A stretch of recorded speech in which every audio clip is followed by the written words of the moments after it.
Hola, ¿qué tal? Mi nombre es Liliana Caro. El día de hoy expondremos como tal la resolución de una tarea solicitada en la materia desarrollo orientado a la web. En esta tarea nos están solicitando como tal una vista o un servicio como tal de login en donde nos están dando las vistas de front. Nos dan por defecto ya el archivo HTML llamado login y el archivo JavaScript llamado script. En el archivo HTML evidenciamos que tenemos un formulario en donde se están declarando dos variables, una de tipo texto y otra de tipo password, en donde se van a guardar el usuario y la contraseña del usuario, valga la redundancia.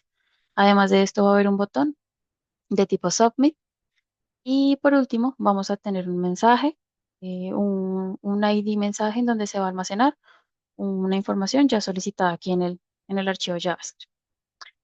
En este código podemos evidenciar dos variables. La primera es login form, en donde va a ser el recorrido. Esta es la variable que va a almacenar como tal todo el recorrido en el login form, que es el formulario del HTML. La segunda variable va a ser el mensaje div, que va a ser la encargada de almacenar como tal lo procesado, digamos, en esta variable. Y luego, entonces vamos a llamar a login form, que es mi formulario HTML. Le vamos a decir que va a escuchar un evento de tipo submit en donde va a prevenir o va a evitar la recarga de la página. Luego tenemos dos variables, una para almacenar el username input y el password input, así están declaradas, que van a almacenar el usuario y la contraseña de nuestro documento HTML, va a guardar sus valores. Luego tenemos como tal esta sentencia que evita que las credenciales, evita las credenciales al servidor, envía las credenciales al servidor para la autenticación. Tenemos un try catch en donde iniciando tenemos un response que hace una petición de tipo post a la ruta login en donde va a enviar un username y un password de un cuerpo de tipo JSON. Luego tenemos unas condiciones en donde tenemos sí, response, que va a ser como tal la solicitud, es correcta, está bien, entonces que indique inicio de sesión exitoso. En el mensaje div, que es nuestra variable declarada aquí arriba, donde se recorre el mensaje del HTML. Si no, entonces que indique que el inicio de sesión fue fallido y que debe verificar sus credenciales. En este caso ahora ya se hizo como tal la petición desde el front hasta el back. Vamos a redactar, vamos a crear nuestro servicio login. En este caso vamos a reutilizar el código creado por el profesor en la clase anterior, en donde se están haciendo las solicitudes a varios servicios, en donde se está creando una conexión con la base de datos, se verifica la conexión con la base de datos. Adicional a esto, en esta línea se estaba traduciendo o interpretando los datos de un URL encode en donde se estaban leyendo eh, datos de tipo HTML.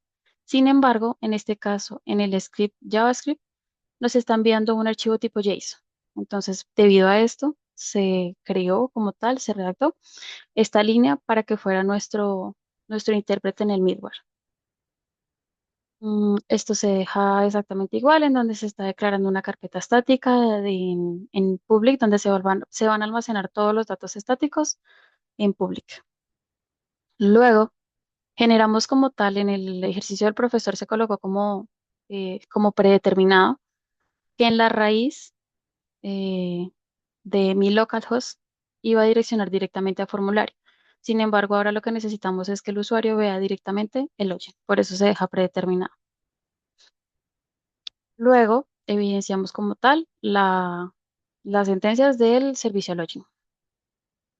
Aquí se está haciendo como tal una solicitud de tipo post, en donde se va a hacer un requerimiento, una solicitud y vamos a tener una respuesta. En base a esto, vamos a declarar una variable en donde se van a almacenar eh, l- sí, los datos o sí, la petición del username y el password. Aquí se va a realizar como tal la consulta con la base de datos en donde se le va a decir a nuestra base de datos que busque como tal la columna username en la tabla usuarios y que identifique como tal que el username sea igual a lo que recibe como parámetro y el password igual. En este caso vamos a tener como tal dos respuestas que serán error y resultado, en donde error es la primera validación que se va a realizar, es el manejo de errores. En donde si tiene un error, va a arrojar como tal el error 500 con su respectivo mensaje, que es error interno del servidor.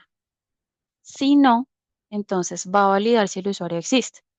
Esto se realiza en result.length, que es donde va a identificar si hay algún registro, o sea, si hay algo mayor que cero, entonces en control usuario va a arrojar como tal el status 200 que está solicitado en el archivo script de JavaScript, en donde dice que el inicio de sesión es exitoso. Si no, entonces dirá que el usuario no fue encontrado. Ahora en este momento vamos a como tal evidenciar el funcionamiento de nuestro servicio login, en donde aquí tenemos nuestra vista y aquí tenemos nuestra base de datos. En este caso como tal tenemos tres registros, tres usuarios, tres contraseñas y vamos a validar su funcionamiento. Entonces, colocamos el usuario, colocamos la contraseña, le damos inicio de sesión. En este caso, como podemos evidenciar, en la terminal nos indica que el usuario fue encontrado. Si yo llego a buscar un usuario que no existe, arrojará usuario no encontrado. Usuario no encontrado.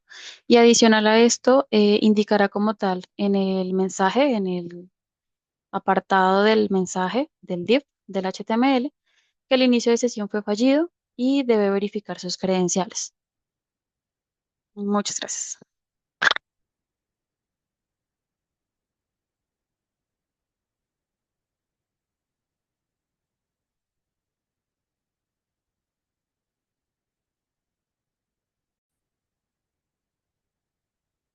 Adicional a esto, en el video como tal expondré las dificultades presentes en la creación del código y en el entendimiento, a pesar de que el profesor, digamos, haya explicado como tal la raíz en donde se definía como tal la ruta que se iba a direccionar directamente cuando se ejecutara la raíz, cuando en mi localhost lo seleccionara, se me hizo muy difícil el entendimiento, me costó un poco.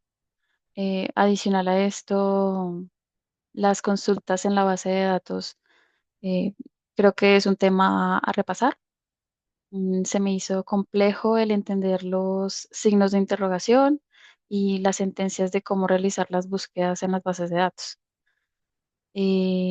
También no sabía como tal los estatus, los 200, 500, 401. Eso es algo que me tocó consultar, no lo tenía como tal muy presente. Sin embargo, sí, siempre pues uno al interactuar con las páginas web, al no encontrar los archivos, uno recibía un error 401. Sin embargo, no era consciente de que eso refería a ese estatus. Eso sería todo, muchas gracias.